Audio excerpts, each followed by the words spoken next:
The Lifestyle Show, presented by Selena Mackenzie. Our guest today is going to tell us about her book called Chinese Parents Don't Say I Love You, a memoir of saying the unsayable with food. Welcome to the show, Candice Chung. Hello, thanks for having me. You're welcome. Now, I'm really intrigued as to what this book is about. Just trying to work it out from the title. Can you tell us what exactly it is about? Yes, so my book is called Chinese Parents Don't Say I Love You. It's a little bit of a provocation, that title, and I often get really interesting responses from new readers telling me, their own experiences with their parents as soon as they hear the title. So my book is a memoir, and it's about the small intimacies of our daily, of our eating lives. So by this, I mean the private rituals we have with ourselves, our friends, and sometimes our lovers. And it's set in a time of my life when I was a food reviewer, a freelance food reviewer for an Australian newspaper.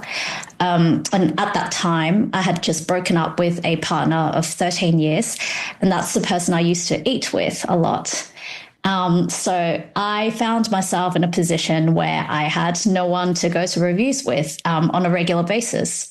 And my parents, to my surprise, stepped in and offered to eat with me. Oh, that's a great background.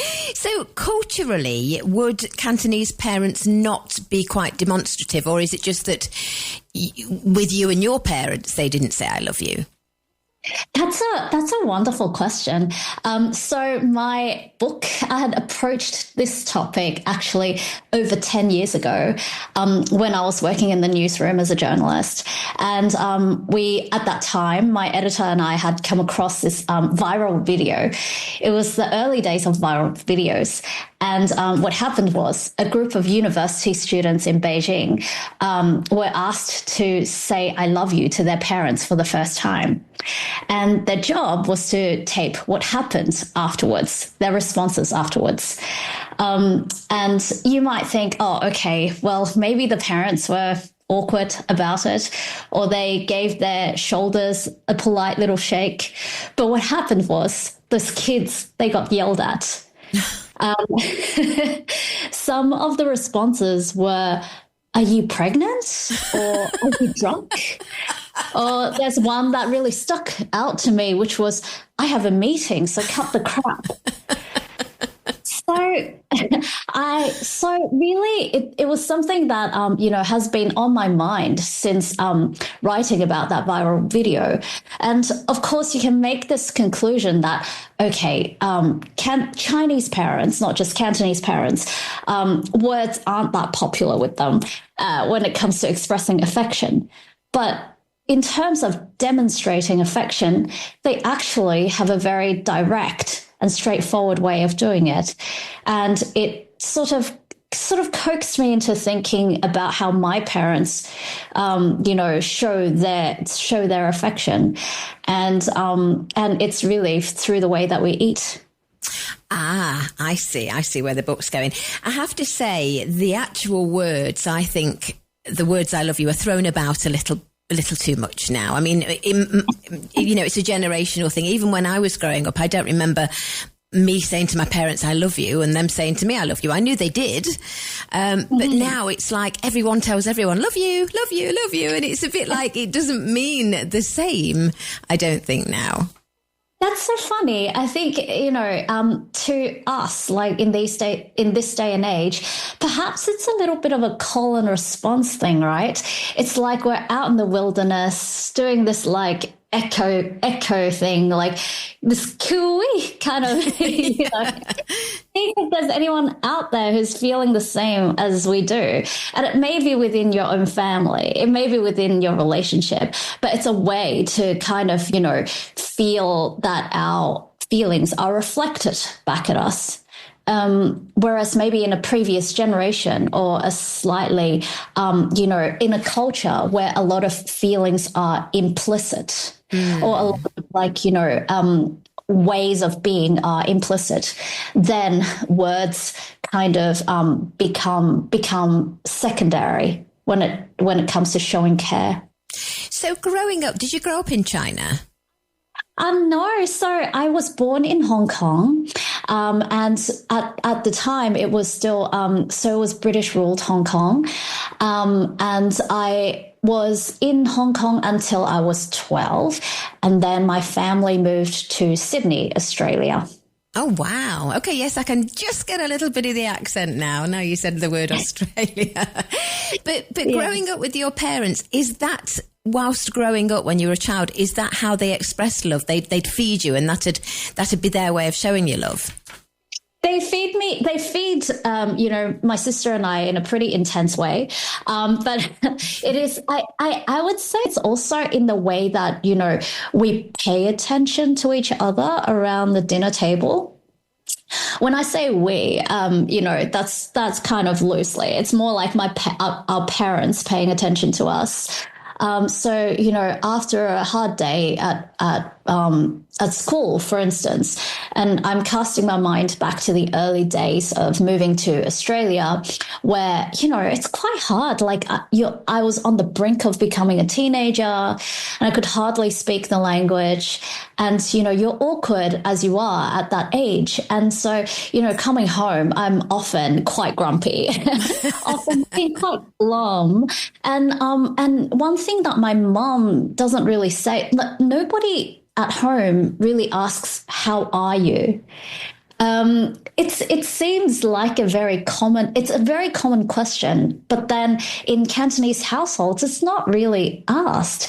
And instead, my mom might read my face and then offer like a snack or something, at dinner. I would find that, something that I liked was there and nothing would really be said.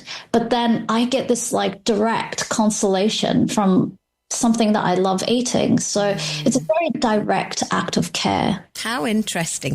So when your relationship broke up and they decided to go on these culinary adventures with you, did your parents travel with you all over the place then while you were doing reviews?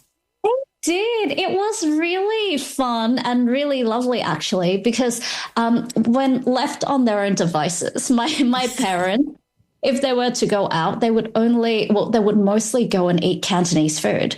That is to say, the stuff that they already know how to cook. So just having someone else to cook with them. So I wouldn't say they were particularly adventurous eaters to start with while I was growing up. But, in the context of my reviews, my assignments, they would go with me everywhere, to French restaurants, to to eat tacos, to eat like burgers, all kinds of things, hot wings, African food.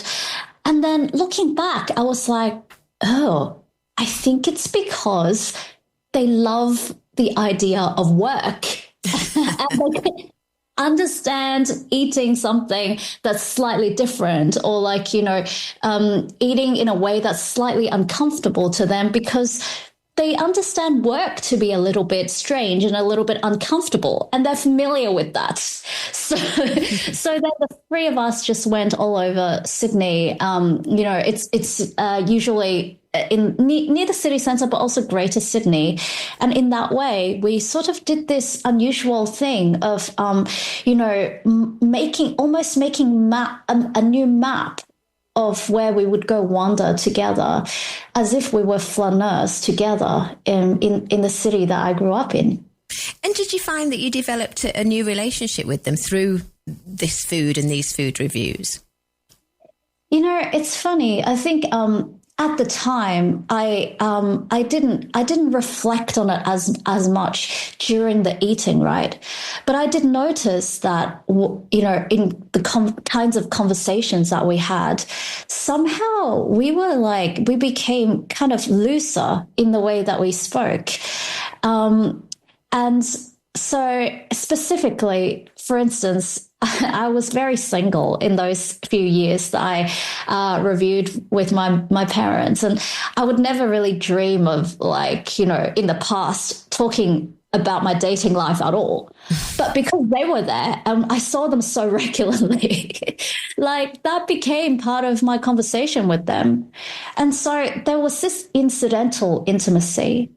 But also on reflection, while I was writing about the book, I realized it had something also to do with this, the fact that we had this third space, which is these restaurants. And it in a way performed this kind of like, it gave us this space that sometimes overseas holidays do for people. Right. Like you're in Paris and suddenly you feel a little bit chic. You like, you know, you connect with your holiday self. And it was a little bit like that for us, this sense of defamiliarization, which almost like, you know, broke us out of a kind of emotional rut that we had been in familiar situations. I suppose they also saw you as a professional as well, because they were at work with you. You weren't just their little girl anymore. You were a professional, you know, writing about food. Oh, that's so interesting. I guess, like, you know, while eating with them, I never really thought about it like that. But now that I'm, you know, talking to you about it, there is this thing where, you know, when I went out with them, or when I would go out with mom and dad and it was, you know, a large family gathering, my parents would be the people who order, who take charge of what to eat. But then when I went on reviews with them, they gave that power away. And they were very happy for me to, you know, sort of make the call on what to eat. And they would be like, okay, we'll follow your lead. We'll do this. So yeah, in a way that was quite new. And it was like an interesting shift of power dynamic. Yeah, I'm sure. You could take control for life, at last, for your parents. Yeah. Well, it's been described as a wonderfully heartwarming memoir with lots of foodie insights. It's called Chinese Parents Don't Say I Love You, a memoir of saying the unsayable with food, and it's by Candice Chung, who we're chatting to now. Candice, if people want to find out a little more about you, are you on social media at all? Yes, I am. So I'm on Instagram and it's Candice_Chung. Great stuff. Well, it's been a delight chatting to you. Love to your parents and thank you for being on the show today. Thank you so much. It was lovely to speak. Bye-bye. Bye-bye.